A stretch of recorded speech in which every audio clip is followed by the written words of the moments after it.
Muy buenos días, tengan todos, el Señor les bendiga. Vamos a ubicarnos en Hechos, capítulo 10. Siguiendo en la serie expositiva de sermones en el libro de Hechos, hoy nos toca uno de los capítulos más importantes del libro de Hechos. Uno de los capítulos más importantes porque no solamente por lo extenso, ¿verdad?, de la narración que se nos da, sino porque nos involucra directamente a ti y a mí en el plan redentor de Dios. Y es un texto que para nosotros debe consolarnos muchísimo. Y espero que en esta mañana podamos salir de esa manera, consolados, exhortados, animados y sobre todo retados por la palabra del Señor. Vamos a orar antes de comenzar. Bendito nuestro Dios, Padre de nuestro Señor Jesucristo. Venimos delante de ti porque somos débiles, porque no podemos en nuestras fuerzas. Y aún, Señor, si yo predicara basado en mis opiniones o fiándome, Señor, de mis capacidades, Señor, jamás tu iglesia será edificada. Señor, que el amor tuyo nos inunde en esta mañana. Que no seamos címbalos que retiñen, Señor. Que realmente tu amor, tu gracia, Señor, recorra todos los corazones en esta mañana. Que tú uses este vaso de barro para llevar la excelencia de tu palabra, Señor, como aprendimos en el Salmo 119. Señor, te pedimos tu ayuda y asistencia. De manera, Señor, que tú seas exaltado en esta mañana y también seamos edificados, seamos consolados, animados, Señor, que salgamos de este sitio, Señor, siendo más humildes delante de ti y más agradecidos. En el nombre de Cristo Jesús, tu Hijo amado, te damos gracias. Amén.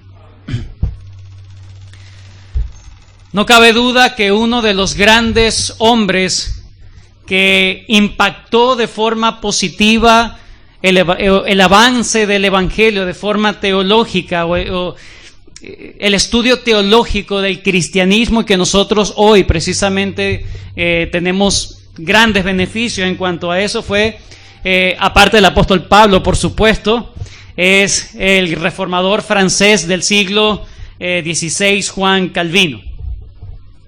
Este fue un hombre brillante. Quienes lo conocieron desde los 23 años ya tenía una fama de un gran erudito.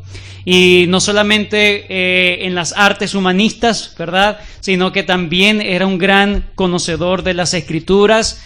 Ya a los 26 años había escrito la primera de las instituciones, ¿verdad?, de la institución de la religión cristiana, que es un documento apreciado por todos nosotros.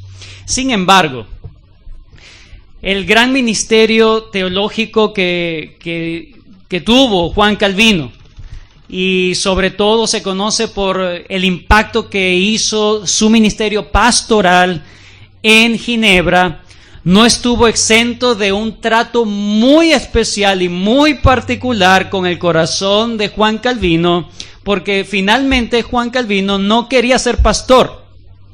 Él quería dedicarse solamente al estudio teológico y servir a Dios de esa manera.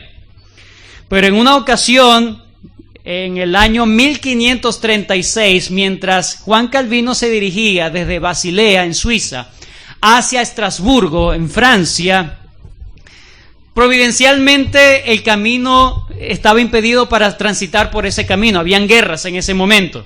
Por lo tanto, él decidió pasar un tiempo en Ginebra y luego emprender su viaje hasta Estrasburgo. Y allí, en Ginebra, solamente duró una sola noche. Pero esa noche bastó para que Dios lo convenciera de quedarse en Ginebra y agarrar el ministerio pastoral y todo lo que luego hizo el Señor por medio de Juan Calvino en Ginebra es sencillamente espléndido, espectacular. Pero mi punto acá es que podamos ver el trato que Dios hizo para derrumbar o derribar la barrera personal que tenía Juan Calvino, una barrera intelectual que decía, no, mi yo lo que necesito es estar detrás de un escritorio, así es que yo sirvo al Señor. Cosa que otro reformador en Ginebra, que estuvo luchando por mucho tiempo para la reforma de la ciudad de Ginebra en Suiza, William Farel, él entonces se encontraron en esa noche, precisamente, casualmente, providencialmente. Dice la escritora Thea Van Halsema, ya murió en el 2016, pero esta señora escritora muy buena, ella hizo un libro llamado Así fue Juan Calvino, y allí ella relata el momento del encuentro entre Juan Calvino y William Farel.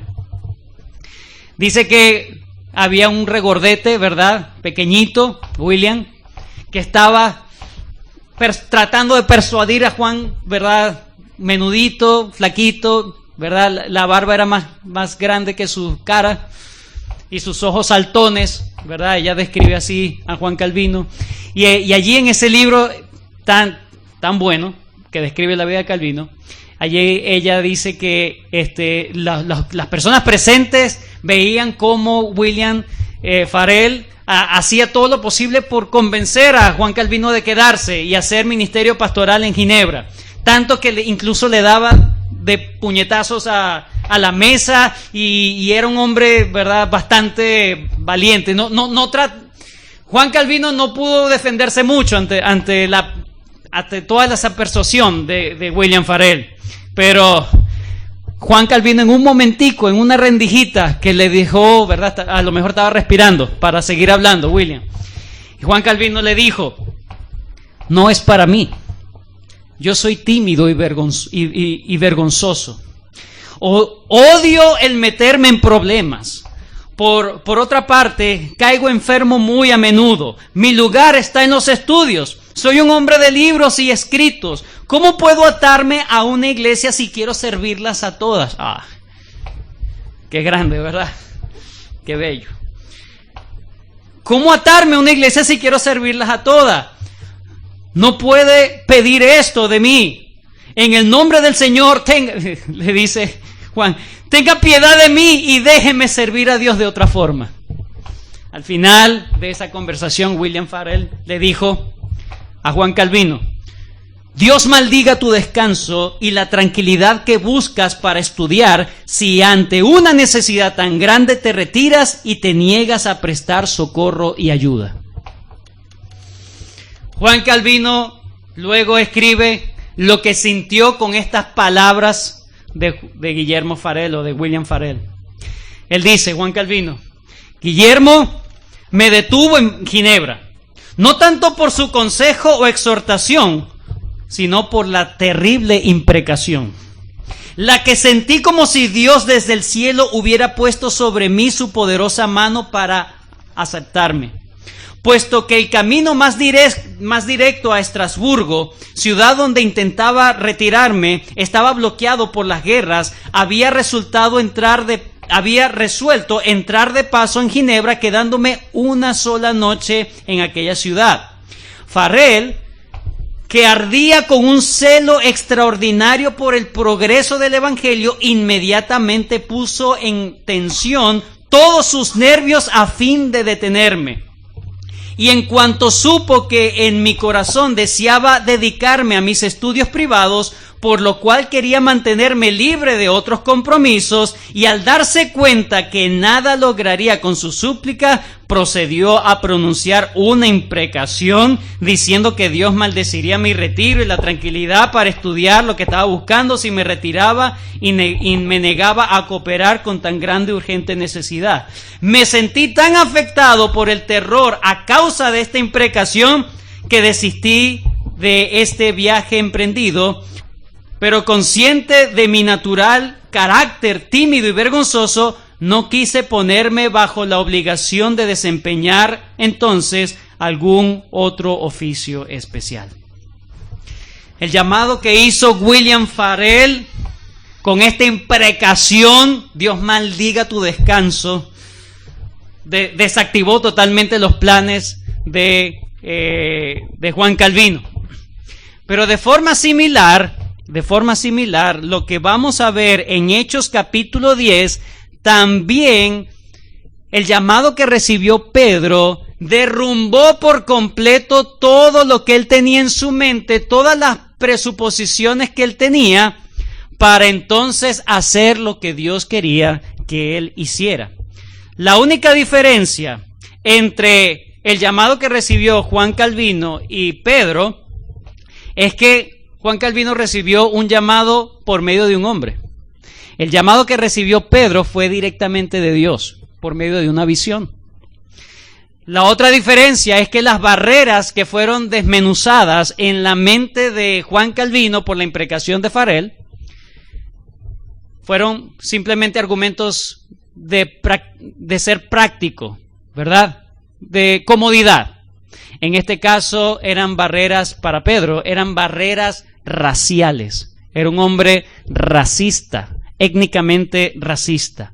Y eso, para derrumbar ese tipo de argumento en la mente de Pedro, Dios tuvo que hacer un trato muy especial para que Pedro hiciera lo que Dios quería. ¿Qué? Llevar el evangelio a los gentiles. Hechos capítulo 10. Estamos en Hechos de los, en la Biblia dice Hechos de los apóstoles, pero luego vamos a ver de quién son verdaderamente los hechos.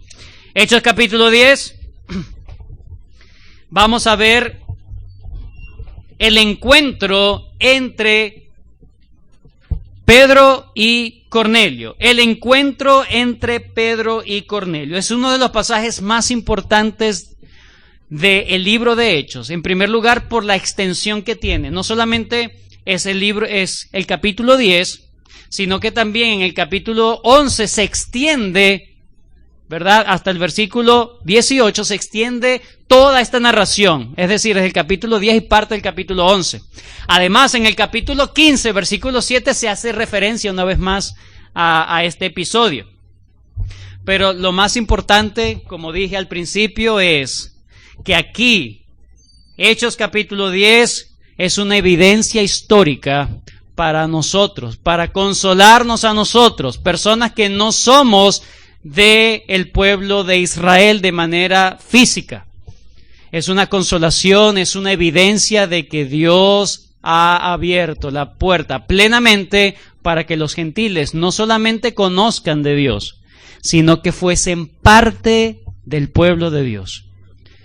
Efesios capítulo 3, versículos 5 al 6, el apóstol Pablo le declaró esto a la iglesia de Éfeso como un misterio revelado. Efesios capítulo 3, versículos 5 al 6 dice: misterio que en otras generaciones no se dio a conocer a los hijos de los hombres, que como ahora es revelado a sus santos apóstoles y profetas por el Espíritu. ¿Cuál es el misterio? Que los gentiles son coherederos. Ellos sabían, por la promesa que Dios le había dado a Abraham, por ti serán benditas todas las familias de la tierra. Ellos sabían que por medio de Israel iba a venir las bendiciones a los gentiles, pero no que los gentiles iban a formar parte del pueblo de Dios. Para formar parte del pueblo de Dios, los gentiles tenían que circuncidarse, ser prosélitos, ¿verdad? Entonces, misterio que en otros tiempos no se había revelado, ahora sus santos apóstoles y profetas, que los gentiles son coherederos y miembros del mismo cuerpo y copartícipes de la promesa en Cristo Jesús por medio del Evangelio. Era un misterio que hasta este momento Pedro todavía no entendía. El Señor le había dicho en los primeros versículos, Hechos 1:8, ¿verdad? Me seréis testigo, ¿verdad? En Jerusalén, en Judea, en Samaria y hasta lo último de la tierra. Probablemente en este momento él dice, bueno, ya han pasado 10 años, ¿verdad? 10 años desde la ascensión del Señor Jesucristo hasta el capítulo 10 son 10 años.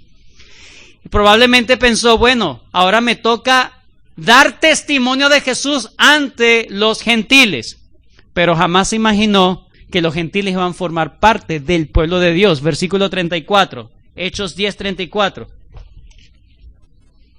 Entonces Pedro, abriendo la boca, dijo: en verdad comprendo que Dios no hace acepción de personas. Ese es el versículo clave para entender Hechos 10. Por fin entendió Pedro en ese momento, luego de todo lo que vamos a ver. ¿Cómo llegó a esa conclusión? Lo vamos a ver en esta mañana. Pero para llegar a ese punto, Pedro tuvo que recibir un trato muy especial y muy particular por parte del Señor. Hechos capítulo 10 es la narración que sigue hasta versículo 18 del capítulo 11. ¿Cómo vamos a dividir toda esta gran capítulo, gran narración, gran narrativa? Bueno, lo vamos a ver de la siguiente manera. Número 1. La preparación divina para el encuentro entre Pedro y Cornelio. Versículos 1 al 23. La preparación divina para el encuentro entre Pedro y Cornelio. Versículos 1 al 23. Número 2. El encuentro entre Pedro y Cornelio. El encuentro entre Pedro y Cornelio. Versículos 24 al 43. Y a partir del versículo 44 del capítulo 10 hasta el versículo 18 del capítulo 11, vamos a ver los resultados del encuentro entre Pedro y Cornelio. Ese será el bosquejo general para poder estudiar completamente todo este capítulo, incluyendo parte del capítulo 11. Vuelvo a repetir los encabezados. Número 1, la preparación divina para el encuentro entre Pedro y Cornelio. Número 2, el encuentro entre Pedro y Cornelio. Y en tercer lugar, los resultados del encuentro entre Pedro y Cornelio. Hoy solamente vamos a ver el primer punto, el primer encabezado. Solamente vamos a dedicarnos a la primera parte. Son 23 versículos, del 1 al 23. La preparación divina para el encuentro entre Pedro y Cornelio. ¿Cómo lo vamos a ver? Bueno, es muy fácil realmente. Los versículos 1 al 8 es la preparación que Dios hace a Cornelio para encontrarse con Pedro. Y versículos 9 al 23 es la preparación que Dios hace con Pedro para encontrarse con Cornelio. ¿Sí entendió? Espero no enredarles el papagayo acá. Ok, entonces son dos encabezados que vamos a ver en esta mañana. Número 1, para entender esa preparación divina, ¿verdad?, para que se encontrara finalmente Pedro y Cornelio, vamos a ver en primer lugar, versículos 1 al 8, la preparación de Dios a Cornelio para encontrarse con Pedro. Y versículos 9 al 23, la preparación que hace Dios a Pedro para encontrarse con Cornelio. Bueno, vamos a ver entonces la primera parte. Versículo 1. Había en Cesarea un hombre llamado Cornelio, centurión de la compañía llamada La Italiana. Yo comencé, la introducción de este mensaje fue hablando acerca de aquel llamado que Dios hizo con Juan Calvino para quedarse en Ginebra. Y cuando usted lee la historia, usted se va a dar cuenta de que Ginebra necesitaba a Juan Calvino y que Juan Calvino necesitaba a Ginebra. Así como Dios preparó a Juan Calvino, él tenía otros planes, pero así como Dios preparó a Juan Calvino para Ginebra, también Ginebra fue preparada para recibir a Juan Calvino. Lo mismo vemos entonces en el trabajo de Dios con Cornelio. Dios quiere preparar no solamente al que va a predicar, sino también al que va a escuchar. Eso es lo que vemos acá. El Señor no solamente trabaja en el corazón del predicador para que predique correctamente la palabra de Dios, para que lo haga con denuedo, con pasión, con el amor del Señor, sino que también trabaja en el corazón de los oyentes para que estén dispuestos a escuchar y recibir la palabra predicada. Pero ¿a quién se le va a predicar? Bueno, los versículos 1 y 2, Lucas nos va a presentar a Cornelio. ¿Quién era Cornelio? ¿Verdad? No es de las cajitas de cornflakes, ¿verdad? El gallo, Cornelio. No. Este Cornelio, ¿verdad?, era un hombre de carne y hueso que vivió en esos tiempos. Era griego y era un soldado romano. Dice que era un centurión que pertenecía a la compañía llamada La Italiana. Lo primero que debemos entender es que el primer versículo nos presenta el carácter que tiene Cornelio y la importancia que él tenía ante la sociedad. Era un soldado romano. No era cualquier tipo de soldado, era un centurión. Bueno, vamos a explicar rápidamente cómo encaja un centurión en todo el ejército romano. Lo primero que debemos decir es que una legión de soldados romanos estaba compuesto por 6.000 soldados, una legión. Esos 6.000 soldados se dividían en 10 grupos o 10 compañías de 600 soldados. ¿Ok? Esos 10 grupos de 600 estaban comandados por 6 centuriones, ¿verdad? Un centurión comandaba 100. Entonces, Cornelio pertenecía a uno de esos 10 grupos, una de esas 10 compañías que formaban finalmente la legión de 6.000, ¿verdad? Era un completo, la legión de 6.000. Él tenía otros, ¿verdad? En su compañía, en su regimiento, tenía otros centuriones. Era uno de los 6 centuriones de un grupo de 600. Ahora, ¿cómo era el carácter de un centurión? ¿Qué se necesitaba para ser un centurión romano para ese tiempo? Bueno, Polibio, un historiador romano de aquel tiempo, destaca o describe cómo eran las condiciones de un centurión, qué se esperaba de un centurión romano. Polibio dijo: no tanto aventureros, temerarios, sino líderes naturales de espíritu firme y apacible. No tanto hombres que iniciaran ataques y abrirían la batalla, sino hombres que protegían su tierra cuando los derroten y presionen con más fuerza, y que estarán listos para morir en sus puestos. No era una persona que atacaba, sino que defendía. Era un líder nato. Era una persona que defendía los intereses del imperio romano.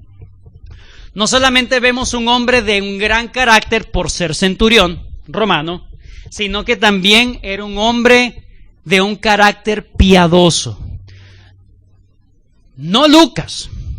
Dios dice que Cornelio era de carácter piadoso. ¿Por qué? Porque Lucas escribe, pero ¿quién inspira a Lucas? El Espíritu Santo. Versículo 2. Piadoso y temeroso de Dios.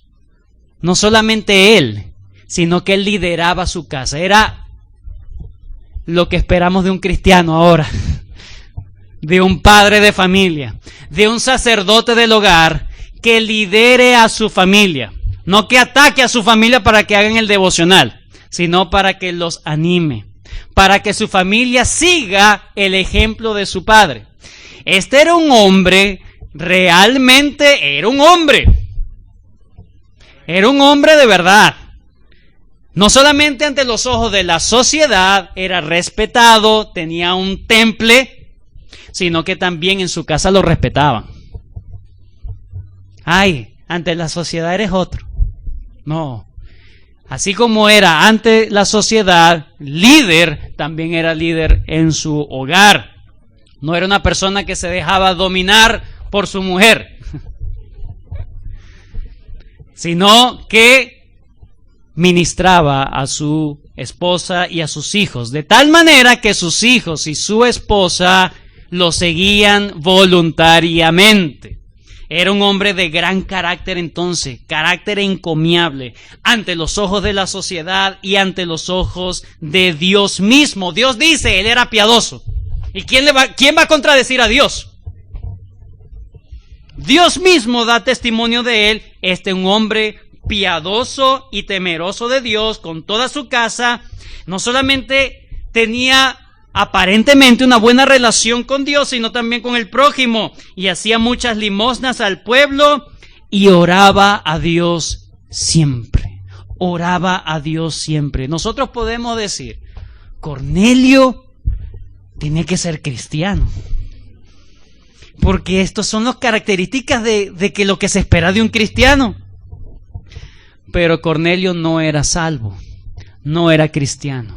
Tenía un gran carácter, era un gran hombre ante la sociedad, ante su familia. Podemos decir que era un hombre íntegro. Era un hombre que podemos decir que no le faltaba nada. Era centurión, la familia se le sujetaba, era bondadoso, era filántropo. Era filántropo, amaba al prójimo, hacía cosas para el prójimo, oraba a Dios. No necesita nada, está ahí a las puertas del paraíso. Sí, pero no había entrado. No había entrado. Warren Wiersbe dice lo siguiente: es interesante ver lo religioso que puede ser un individuo, sin embargo, no ser salvo. Con toda certeza, Cornelio era sincero en su obediencia a la ley de Dios, sus ayunos, sus oraciones, su generosidad al pueblo judío. Más adelante él dice: en todo, él fue un modelo de respetabilidad religiosa, sin embargo, no era salvo. No era salvo. No. Hechos 11. Hechos 11, 13 y 14. Este es Pedro ahora contándole a los otros judíos que estaban bravos: ¿por qué te fuiste para que un gentil? Y ahora Pedro les va a decir ¿por qué? Versículo 13. Hablando de Cornelio, que Cornelio a Pedro dice: quien nos contó cómo había visto en su casa un ángel que se puso en pie y le dijo: envía hombres a Jope y haz venir a Simón, el que tiene por sobrenombre Pedro. Él te hablará palabras por las cuales serás salvo tú y toda tu casa. ¿Qué significa eso? Sus buenas obras no alcanzaban para su salvación. Tú puedes ser una buena madre, puedes ser un buen padre, o puedes decir: bueno, yo no es que he sido el mejor padre o la mejor madre que ha habido en este mundo, ¿verdad? Pero he criado bien a mis hijos. Mire dónde están ahora, le he dado buena educación, que eso es lo que le va a dejar en la vida, ¿verdad? Le he dado todas las comodidades, mire. Bueno, Dios tiene que tomarme en cuenta algo. Yo asistí a misa, asistí a la iglesia cristiana, asistí a todas las iglesias por si acaso. Le hice el favor a todas las personas, ¿verdad? A los más débiles y todo. Eso no te alcanza. Eso no te alcanza. No te va a alcanzar. A diferencia de otros religiosos, Cornelio dice que no cesaba de orar. ¿Por qué? ¿Por qué no cesaba de orar? Si no era creyente o si no era salvo. ¿Por qué no cesaba de orar? Porque él no se sentía satisfecho. Él sabía que Dios demandaba.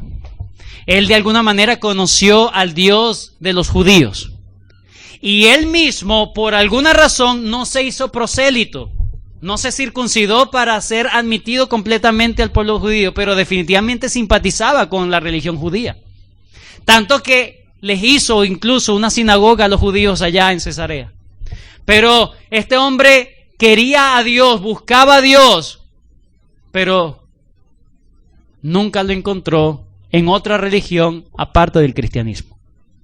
Aparte de que el mensaje del evangelio le llegara. Jeremías, capítulo 29, versículos 13 al 14, se cumple en la vida de Cornelio. Jeremías 29, 13 al 14, al 14a nada más, la primera parte del 14. Pero el versículo 13 dice: me buscaréis y me encontraréis cuando me busquéis de todo corazón. Me dejaré hallar de vosotros. Así lo traduce la Biblia de las Américas. Me dejaré hallar. Cornelio entonces es un claro ejemplo de que las buenas obras no te salvan. Si tú confías en todo lo que tú has hecho en la vida, por el bien del prójimo, por el bien de tu familia, y que has tratado de aplacar tu conciencia viniendo a la iglesia y hablando de Dios, ay, que yo confío en Dios, a tu manera, eso no basta. Porque no hay otro nombre bajo el cielo en que los hombres puedan ser salvos, sino en el nombre de Jesucristo. No hay otro, no hay otro. Si no te arrepientes y no confías, no crees en el evangelio, no eres salvo. El evangelio es exclusivo. Ay, pero todas esas personas en India que son tan buenas, que adoran a sus dioses raros, pero son personas buenas, no les alcanza. No les alcanza. El evangelio es lo único poder que te puede salvar. Dios en su misericordia entonces responde a la búsqueda de Cornelio. Es hermoso lo que Dios hace. Por supuesto, es como, ¿se recuerdan al etíope? Que buscaba, leía, pero Dios entonces respondió a su súplica. ¿Qué es lo que necesita el etíope? Salvación, le mandó a Felipe. Ahora, ¿qué necesita Cornelio? ¿Por qué oraba tanto, rogaba tanto? Le envía entonces a Pedro. Pero fíjense que Dios en su misericordia entonces habla y se le presenta directamente por medio de un ángel a Cornelio. Este vio claramente, versículo 3, en una visión, como a la hora 9 del día, que un ángel de Dios entraba donde él estaba y le decía: Cornelio. Él, mirándole fijamente y atemorizado, dijo: ¿qué, Señor?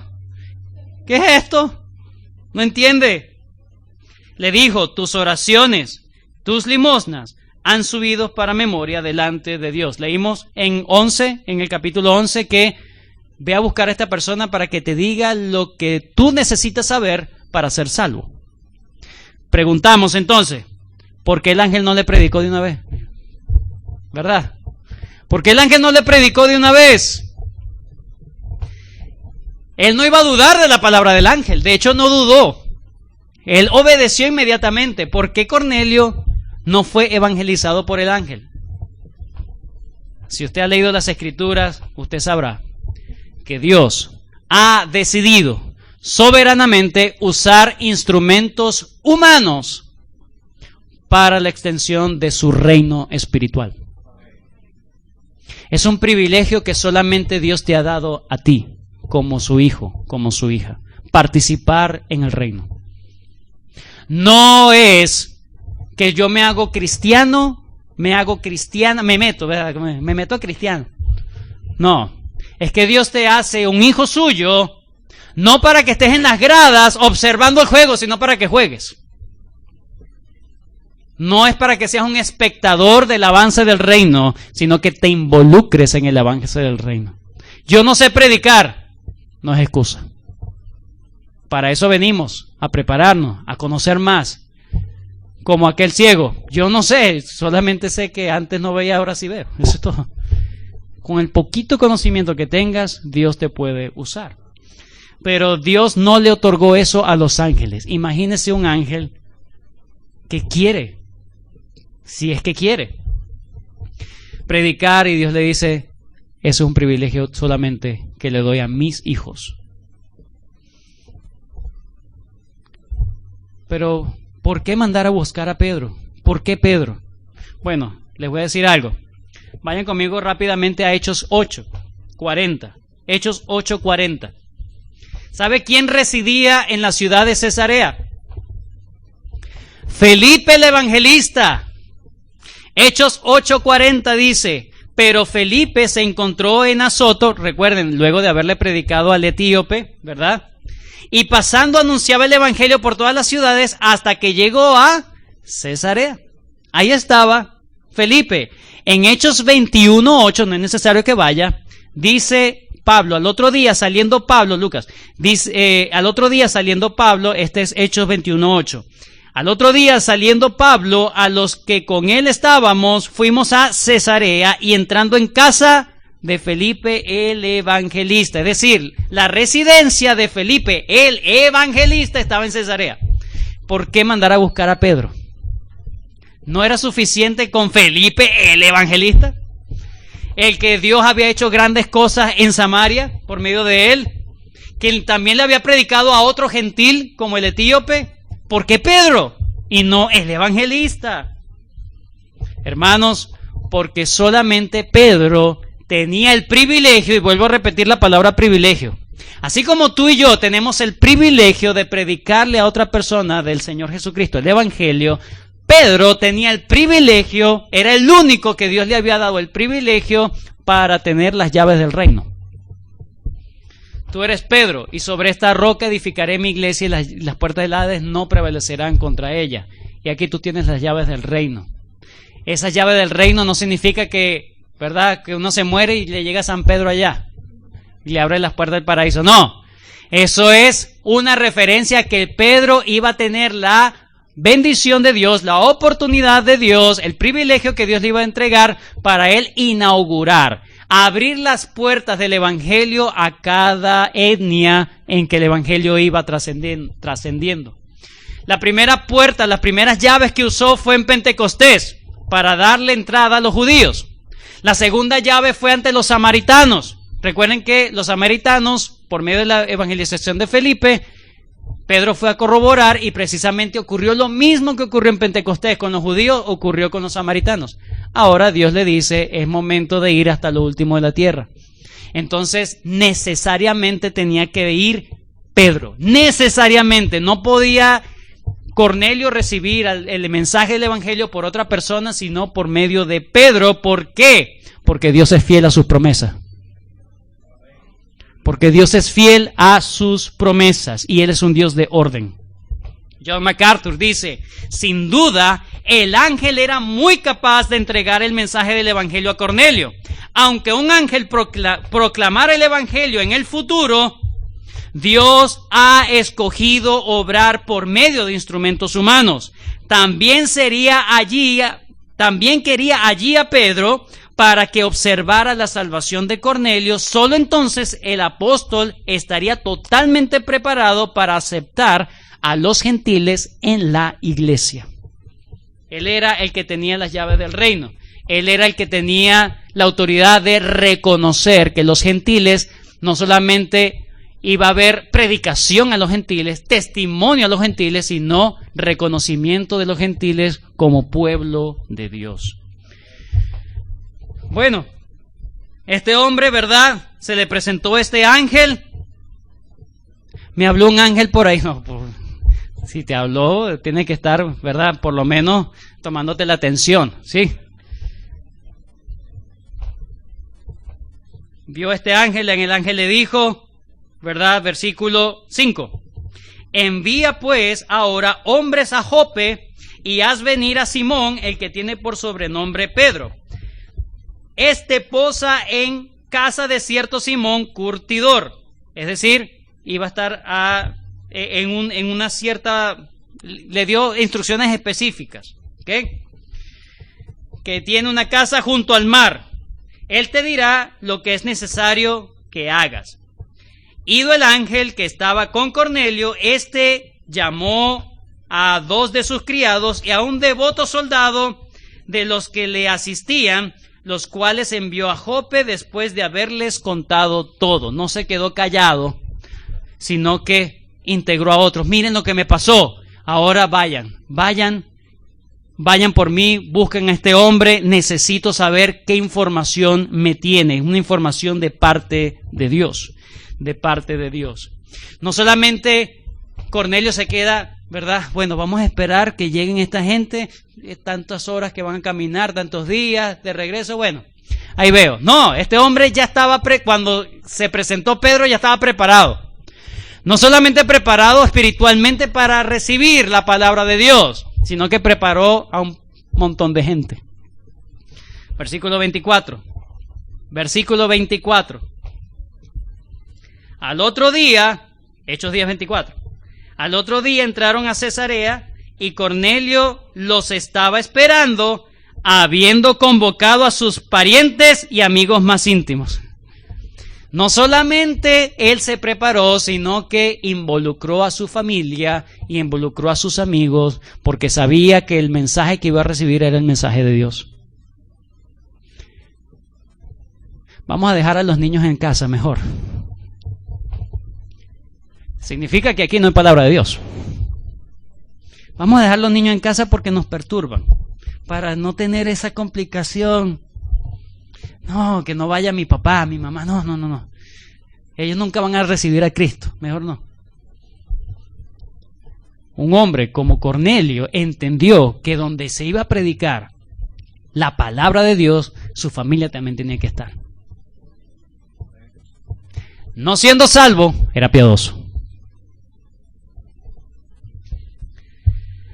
Vamos entonces, para terminar, ver la preparación que Dios hace con Pedro. Ya vimos la preparación a Cornelio para que él estuviese dispuesto a escuchar el evangelio. Ahora vamos a ver la preparación que Dios hace con Pedro. Y es mucho más extenso la narración. ¿Por qué? Porque es una piedra dura. Pedro es una piedra dura, ¿verdad?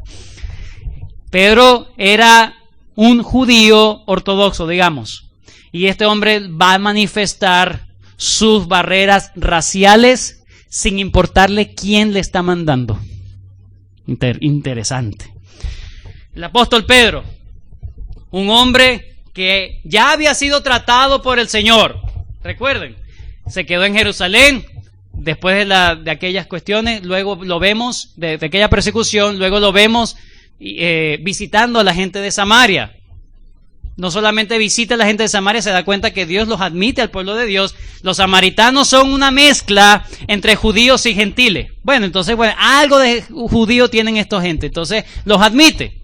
Y predica en otras poblaciones samaritanas. Además, recuerden lo que dijimos el mensaje anterior. Se quedó en casa de un curtidor. Un curtidor, alguien que trabajaba pieles de animales, ¿sí? Entonces, imagínense el hedor de mortecina que había en esa casa de playa. Pues la casa de la playa, pero con un olor no muy agradable. Pero lo cierto es que el hecho de que él haya posado en casa de Simón el curtidor significa que las barreras etnológicas o de racismo estaban disminuyendo, pero todavía faltaba. Todavía falta. Y ya nos vamos a dar cuenta. Finalmente, el trato que vamos a ver de Dios a Pedro aquí, él termina diciendo: ahora comprendo. Vamos a ver qué fue lo que pasó. Bueno, lo primero que vemos, versículo 9. Al día siguiente, mientras ellos iban por el camino, ¿quiénes? Los que había mandado Cornelio, ¿verdad? Y se acercaban a la ciudad, Pedro no sabía nada. Subió a la azotea para orar, cerca de la hora sexta. La hora sexta es el mediodía. Subió al techo al mediodía. ¿Quién sube a un techo al mediodía en una casa de playa? ¿Qué significa eso? Que Pedro era un gran hombre devoto de Dios. No le importaba si el terrado, si el techo era el único lugar a solas, tocaba, pero era la hora para presentarse delante de Dios. ¿Cómo es tu devoción a Dios? No, todos los niños tienen que estar acostaditos. Un momento de relax, ahora sí me dedico a Dios. No, hay que tener un día fijo, una hora fija. Sea lo que sea, así no son los musulmanes.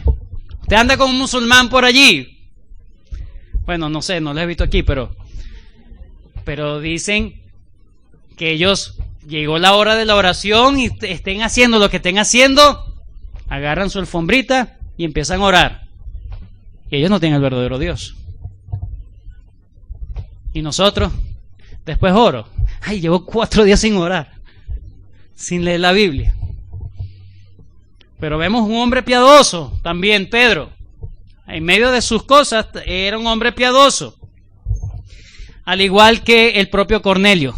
¿En qué momento recibió el mensaje Cornelio de parte del ángel? Dice en el versículo 3. Este vio claramente una visión como a la hora 9 del día. La hora 9, estamos hablando aproximadamente 3 de la tarde. Aquí Pedro recibe una visión a las 12 del día. Tanto la hora sexta, a partir de las 6 de la mañana, la hora sexta del mediodía, la hora 9 y más tarde, son los 3 horarios de oración de los judíos. Por lo tanto, vemos que Cornelio recibe instrucción de Dios en medio de la oración. Y Pedro también. Dios no se le presenta antes, porque Dios tiene comunión con su pueblo cuando su pueblo tiene comunión allí. Dios se presenta allí. Dios está allí contigo. ¿Qué caso tiene que yo me levante temprano en la mañana y esté hablando? Bueno, Dios está allí contigo. Ese es nuestro nuestro consuelo. Dios está aquí. Ahí es donde está el Señor obrando en ti también. Entonces vemos que tanto Dios llama a Pedro como a Cornelio en las horas en que ellos tenían comunión con Dios. Pero fíjense que le dio hambre a Pedro. Versículo 10. Y tuvo gran hambre. No fue cualquier cosa. Usted sabe lo que es tener una gran hambre, ¿verdad? ¿Sí? Un gran hambre. Cuando los venezolanos llegan a otro país, ¿verdad? Lo primero que le dicen, ¿tienes hambre? ¿Y qué va a decir el venezolano? Sí, dame lo que sea, ¿verdad? Estoy más hambriento que venezolano recién llegado, imagínense. Bueno, así nos tratan, pero es verdad. Un gran hambre y quiso comer, pero mientras le preparaban algo, le sobrevino un éxtasis. Esto no significa que el hambre lo capturó de manera que lo dejó inconsciente. No, ni tampoco fue muchos dicen, le dio una epilepsia, un ataque epiléptico ahí. No, simplemente no sabemos si él haya pedido comida después que oró o mientras estaba orando voy a parar un momentico la oración, tengo hambre, me preparan ahí mientras yo sigo orando. Lo cierto es que estaba en el sitio donde estaba orando. No sabemos si pidió la comida después de orar o mientras estaba orando, no lo sabemos. Lo cierto es que estaba en el sitio donde estaba orando, estaba en un sitio aparte. Y ahí él tuvo un trance. Un trance es como un estado de shock, ¿verdad? Un estado donde su mente no se anula, ¿ok? No se anuló la mente de él. Quedó viendo algo allí. ¿Qué vio? Es una visión del Señor, dice. Y vio el cielo abierto. Vio algo diferente. No significa que estaba despejado y azulito el cielo. No. El cielo abierto es lo mismo que vio Esteban, ¿recuerdan? Dijo, veo los cielos abiertos. Estaba dentro de un edificio. Veo los cielos abiertos. ¿Qué significa? Estaba teniendo una visión del Señor. Una visión del Señor. Dice, vio los cielos abiertos, que descendía algo semejante, recuerden esos tipos de palabras, por favor, semejante a un gran lienzo. No es que vio un par de sábanas ahí, no, algo muy parecido. Era una visión, era una simbología lo que él estaba viendo allí. Dice que atado de las 4 puntas era bajado a la tierra. Cuando se habla de las 4 puntas, también se habla es una referencia para hablar de los 4 puntos cardinales de la tierra o de la plenitud de la tierra. Por ejemplo, en Apocalipsis dice de los 4 ángulos de la tierra, está hablando de toda la tierra, o de los 4 puntos de la tierra. Entonces, este lienzo está representando la tierra. Pero es un mensaje, como viene del cielo a la tierra, es un mensaje que Dios le está dando, es un mensaje directo de Dios a Pedro. Es decir, Pedro, yo quiero esto en la tierra, es lo que le está diciendo. Esto es lo que yo quiero en la tierra. Y dice que ve diferentes animales, ¿sí? Versículo 12, en el cual había de todos los cuadrúpedos terrestres, reptiles y aves del cielo. Pedro entonces ve esta apariencia de lienzo y ve figuras de animales, o ve animales. Pero es interesante que dice que ve todo tipo de animal. La traducción de la Biblia de las Américas y Nueva Versión Internacional traduce de toda clase de animal.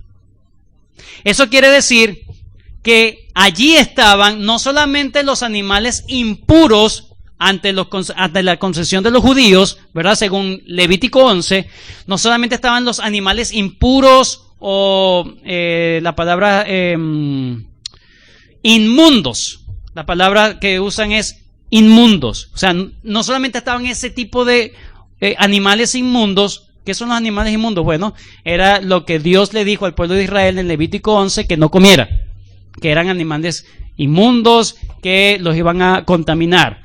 ¿Por qué esa contaminación? Para que ellos, no solamente para protegerles el hígado, el páncreas, ¿verdad? La sangre, no es solamente para eso, sino para diferenciarlos de las otras culturas paganas que estaban alrededor de Israel. Pero estaban animales limpios e inmundos, animales puros y animales impuros. Es lo que quiere decir el versículo 12. Vio toda clase de animal, menos los peces, por supuesto, pero toda clase de animal, incluyendo aves. Y escucha entonces Pedro una voz del cielo. Pedro entonces, versículo 13. Y le vino una voz: levántate, Pedro, mata y come. La instrucción es clara y precisa: mata y come. Pedro dijo: Señor, no.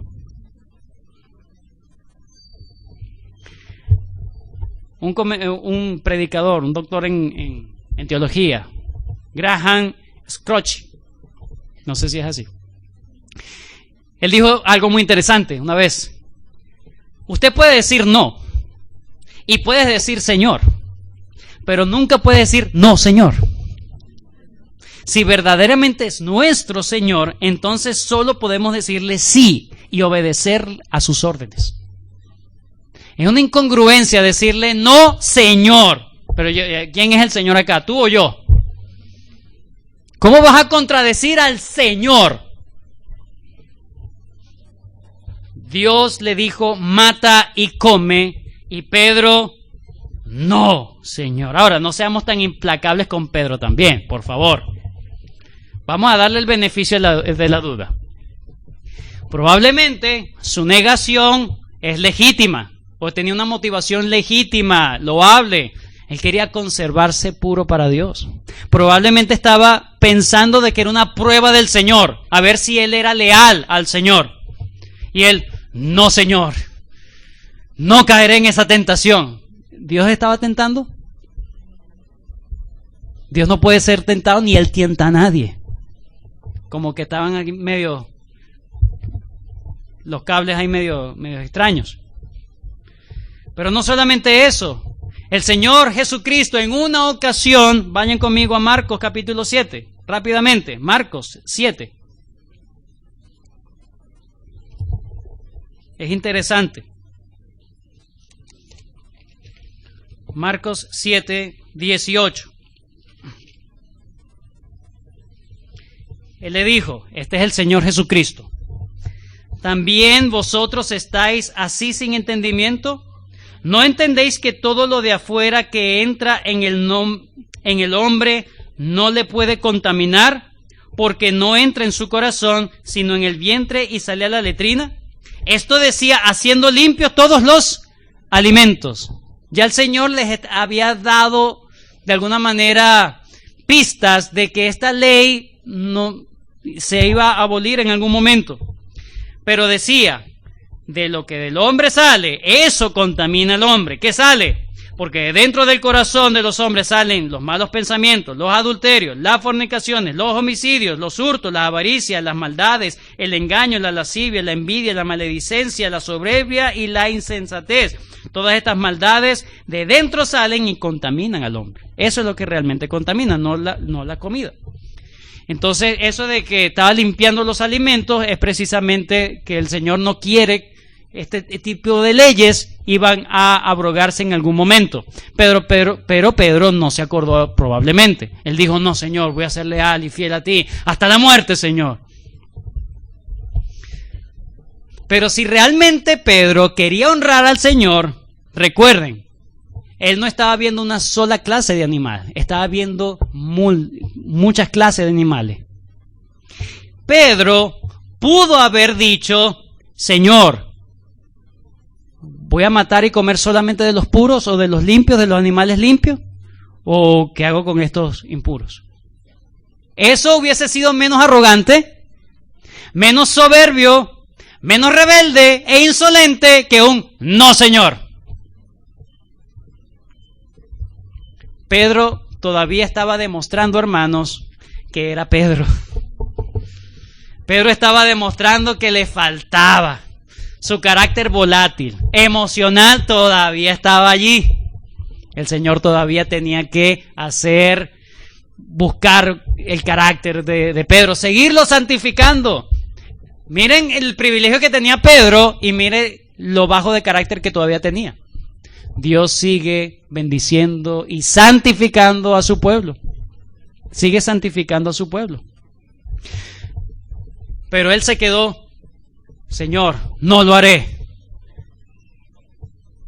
Volvió la voz a la segunda vez. Lo que Dios limpió, no lo llames tú común. Y esto se hizo 3 veces y aquel lienzo volvió a ser recogido en el cielo. 3 veces el Señor le dijo, no llames común a lo que yo he limpiado. 3 veces.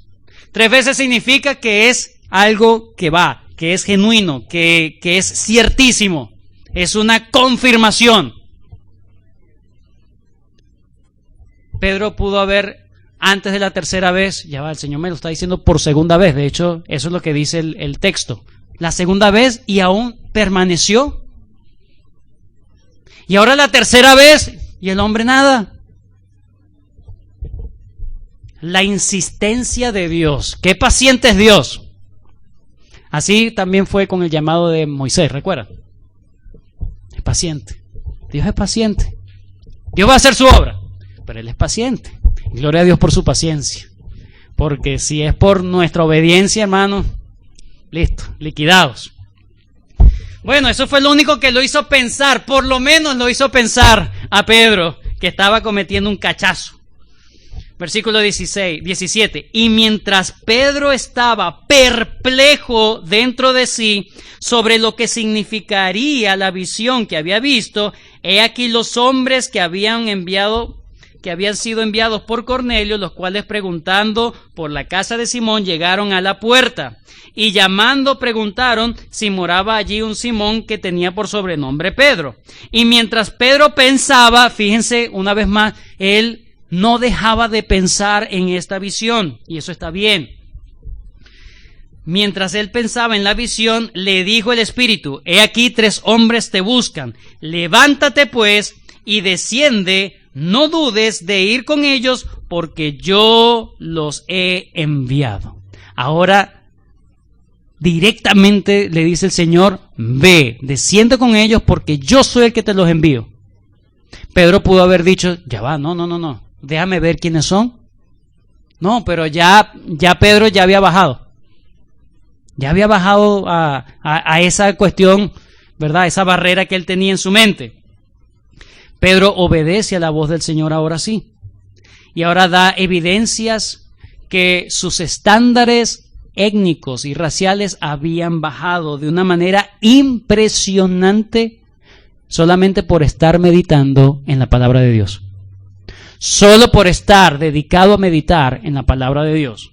Versículo 21. Entonces Pedro, descendiendo a donde estaban los hombres que fueron enviados por Cornelio, les dijo, he aquí yo soy el que buscáis. Nadie fue a buscar a Pedro. Pedro llegó. Yo soy el que buscan. Versículo 21, seguimos. He aquí yo soy el que buscáis. ¿Cuál es la causa por la que habéis venido? Ellos dijeron, Cornelio, el centurión, varón justo y temeroso de Dios, una vez más, y Dios quiere que eso se sepa, que se vuelva a recordar, y que tiene buen testimonio en toda la nación de los judíos, ha recibido instrucciones de un santo ángel de hacerte venir a su casa para oír tus palabras. Entonces, he aquí el estándar ya bastante bajo ya. Dios, por medio de su palabra, obrando en el corazón de Pedro. Entonces, haciéndoles entrar, los hospedó. Bueno, también fue un poquito, ¿verdad? Simón, esta es tu casa, voy a hospedar a esta gente aquí. Pero bueno, vamos a pasárseles, Pedro.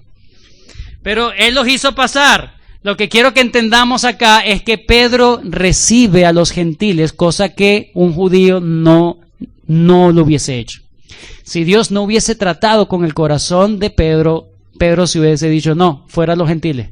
Si quiere que yo les predico de aquí hacia allá, pero no van a pasar ni aquí. Y más adelante vamos a ver cómo Pedro dijo, ustedes saben que para un judío entrar en la casa de un gentil es contaminarse, una inmundicia. Habían grandes prejuicios, grandes prejuicios, pero Dios estaba obrando grandemente en el corazón de Pedro por medio de él meditar en su palabra. ¿Meditas tú en la palabra del Señor? ¿Está Dios produciendo cambios verdaderos en ti? Pedro realmente no sabía qué iba a ocurrir al ir hacia allá. Lo que sí sabemos es que Pedro estaba ya dispuesto a las órdenes del Señor. Estaba dispuesto a las órdenes del Señor. En conclusión,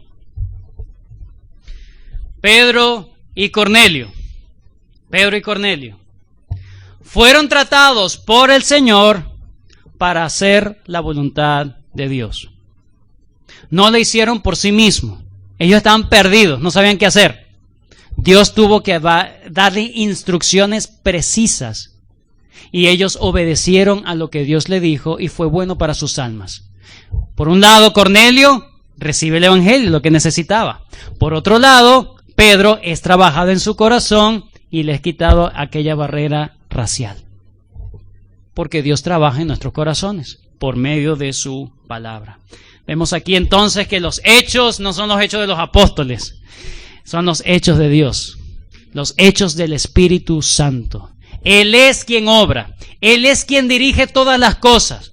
Es el Espíritu Santo quien decide en qué momento va a salvar a alguien y nada ni nadie no se va a interponer. Ni Pedro se iba a interponer. Iba a tratar en el corazón de Pedro para que Pedro hiciera lo que tenía que hacer.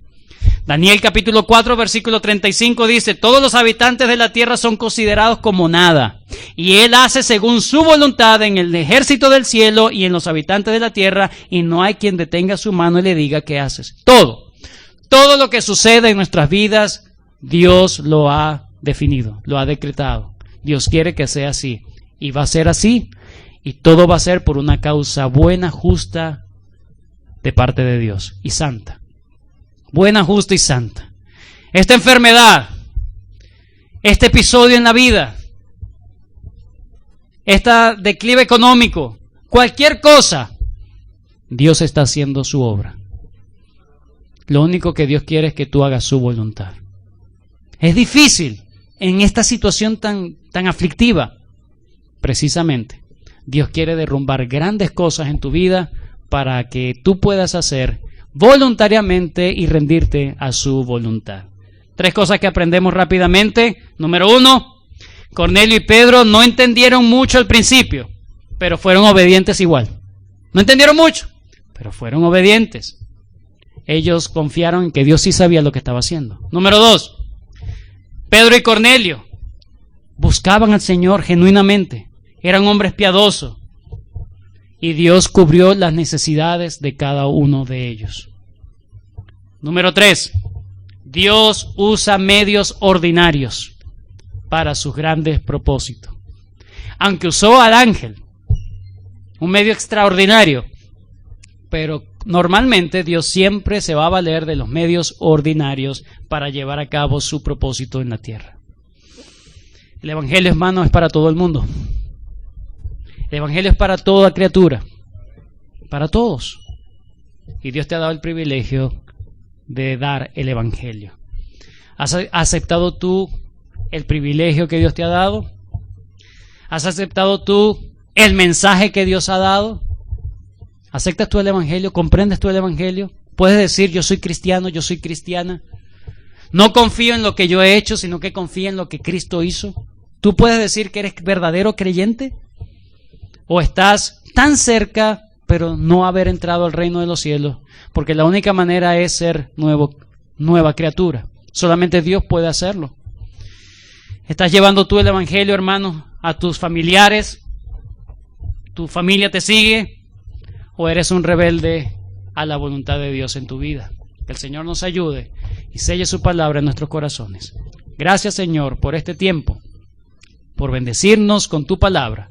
Ayúdanos a seguir meditando y reflexionando, Señor, Apenas vimos la primera parte, cómo tú trabajas en el corazón de los hombres para que se haga tu voluntad. Eres soberano, Señor. Solamente queremos rendirnos a ti y hacer las cosas, Señor, como tú quieres. Ayúdanos a ser verdaderos súbditos de ti, como el Rey nuestro. En el nombre de Cristo Jesús. Amén.